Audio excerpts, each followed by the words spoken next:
कथा और कहा वो तुच्छ सा अमृत। देवता बड़े चतुर हैं। जब व्यास जी कथा सुनाने लगे तो देवता आए, बोला ये कथा हमें दे दीजिए, कथा हमें सुना दीजिए, हम अमृत देते हैं परीक्षित को।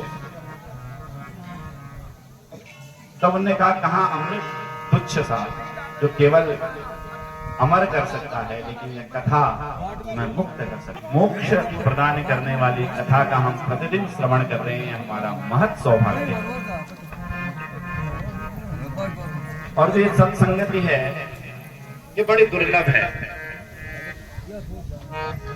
क्योंकि बिना प्रभु की कृपा के यह संगति प्राप्त नहीं होती। गोस्वामी तुलसीदास लिखते हैं, बिनु हरि कृपा मिल ही नहीं संता। संता संत अर्थात सत्संग बिना हरि कृपा के नहीं मिले। क्या होगा? तो सत्संग करता क्या है? सत्संग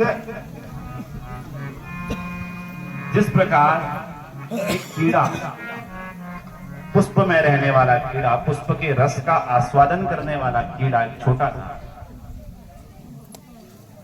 हम देवताओं के मस्तक पर पुष्प को चढ़ाते हैं, लेकिन पुष्प के साथ कीड़ा भी देवताओं के मस्तक पर चढ़ जाता है।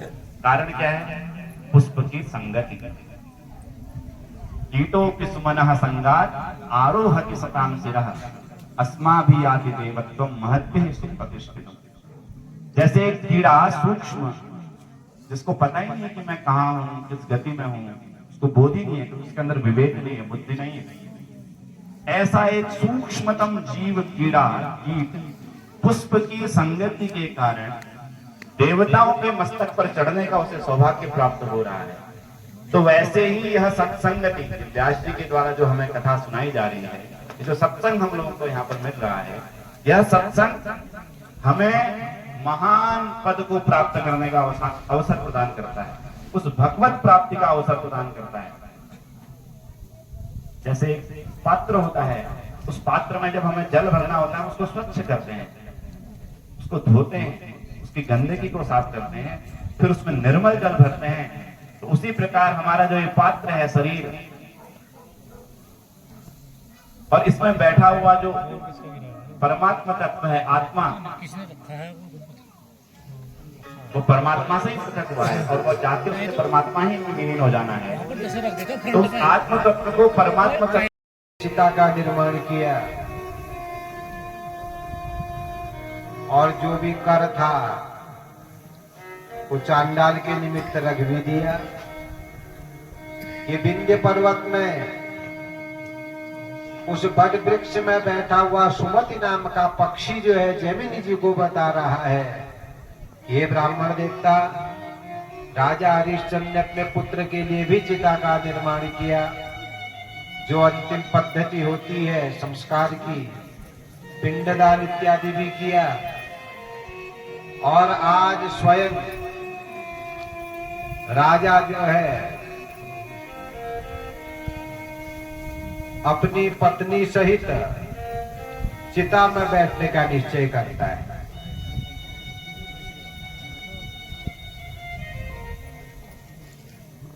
चिंतयन् परमात्मानं ईशं नारायणं हरिं जितकोटर गुहासीनं वासुदेवं सुरेश्वरम् अनादिनिधनं ब्रह्मा कृष्णं पीताम्बरं शुभं तस्य चिन्तयमानस्य सर्वे देवासवासवाः।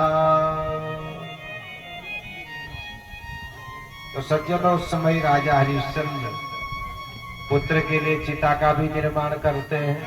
स्वयं उसमें पुत्र को रख दिया गया और आज चिता के ही एक कोने पर स्वयं राजा बैठ जाता है, दूसरे छोर पर उसकी पत्नी बैठ जाती है और निश्चय कर लेते कि अब हमें उस पराम्बा आदिशक्ति माँ जगदम्बा का चिंतन करना चाहिए, जिस आदिशक्ति माता जगदम्बा की कृपा से अखिल ब्रह्मांड संचालित होता है।